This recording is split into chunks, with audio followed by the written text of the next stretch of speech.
আসসালামু আলাইকুম দাদার উপরে আফারা ভাইরা সকলে কেমন আছেন? আশা করি আল্লাহর অশেষ রহমতে সকলে ভালো আছেন। আলহামদুলিল্লাহ মই অনেক ভালো আছি। আজকে মই সিম আলু টমেটো দিয়ে জল জল রান্না করবো, এইটা আপনাকে লাগে শেয়ার করবো। এই মাছ দিয়ে মই সিম আলু টমেটো রান্না করবো। এই যে দেখো বন্ধুরা, এখানে মাছের পেটলিগুলো দিয়ে মই সিম আলু রান্না করবো।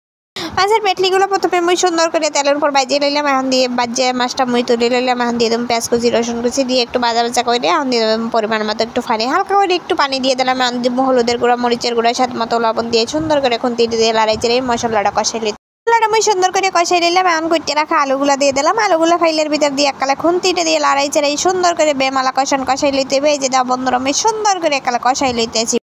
আলুটা আমার প্রায় কষানো হয়ে গেছে। আর মই পরিমাণ মতো জল দিয়ে দেবো। পরিমাণ মতো জল দিয়ে দিলাম। এই যে দেখো বন্ধুরা, পরিমাণ মতো জল দিয়ে ঢাকনা দিয়ে ঢাকি দিতে হবে। একটু খুন্তিটা দিয়ে লাড়াই চেড়ে ঢাকনা করে দিয়ে ঢাকি দিলাম। কতক্ষণ পরে বলক চলে এসে আর মই সিমগুলো দিয়ে দিবো। এই যে দেখো বন্ধুরা, সিমগুলো দিয়ে আমি ঢাকনা দিয়ে ঢাকি দিলাম। এই যে কতক্ষণ পরে একটু লাড়াই চেড়ে আর মাছগুলো টমেটোগুলো সবগুলো মই দিয়ে দেবো। এই যে ধরো টমেটোগুলো প্রথমে মই দিয়ে দিলাম আর মাছগুলো উপর দিয়ে দিতে হবে। মাছগুলো দিয়ে মই ঢাকনা দিয়ে ঢাকি দিলাম। এই যে দেখো কতক্ষণ সিম আলু দিয়ে টমেটো জল জল করে এই যে দেখো বন্ধুরা, রেসিপিটা আমার তৈরি হয়ে গেছে। আর আমরা খাওয়া দাওয়া করবো। Tata bye bye.